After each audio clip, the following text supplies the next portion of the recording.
And probably the last one for today. 3 in one day. You don't hear from me for ages. No wigs for a long time, and now boom, back. This is Miley in Sparkling Champagne by Envy. It is open cap. It's got monopart in it. Darker roots. And let's see. I'm assuming styled after sort of a Miley Cyrus.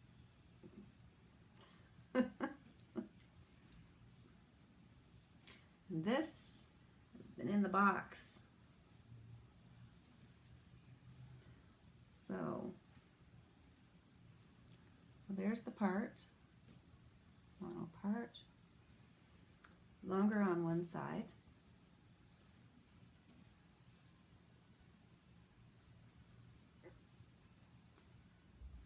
Itchy nose, sorry.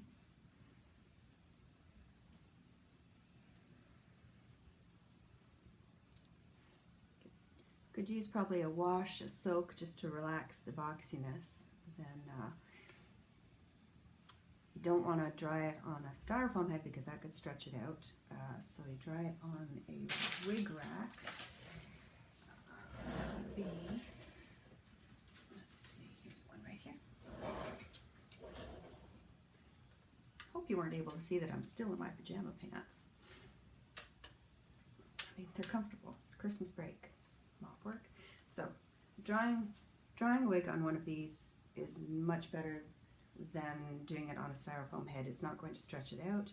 Plus it lets all the air get in to dry it. So whenever I've had a wig that's a little bit boxy, I'll wash it, which helps take the shine down just a little bit, and then pop it onto one of those, and you just sort of, you set it up properly, and you just, I don't know, you kind of get the hair, move it the way you want it to dry, and help encourage it to be the way you want it to go.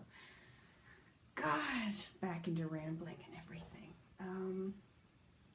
So with this one, I would probably want the bangs above my face a little more and a little more messy. Not going to be able to do that right now. So how much?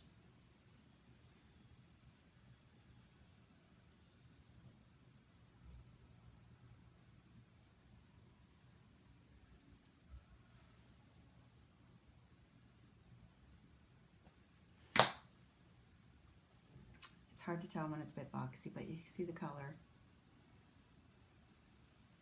You can, even though the bang's longer on this side, you could kind of do a bit of a crisscross thing, maybe, if you wanted to. And the thing is, like I did with my Natalie wig that I've been wearing, with one of them, I didn't quite want the length that, like Natalie comes down longer on one side, so I trimmed it up a little bit.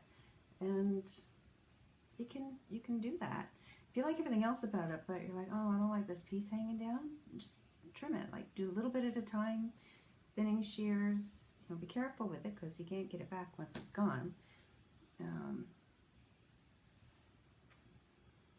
So that's parting it on the wrong side, but just trying to show that you can if you want to. So let's turn around. I don't know if I've got some of my own. I think I've got my own hair hanging out. Sorry. And stretch test.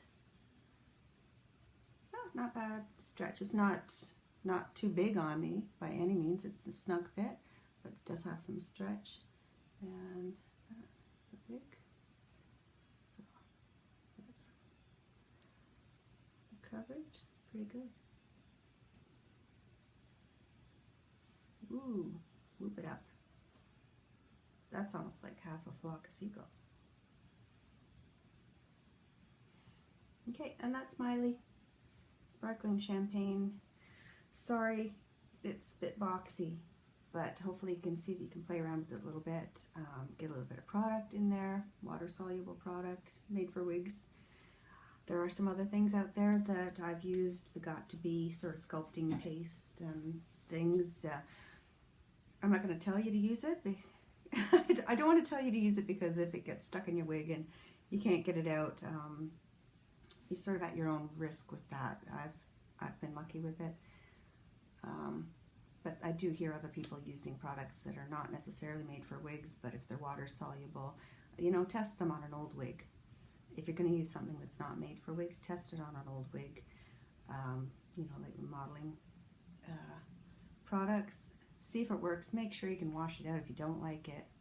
Do that first. Don't go right into a brand new wig with some product that you're not sure if it's going to wash out, because you could muck up your wig, and you don't want to do that. So that's it for now.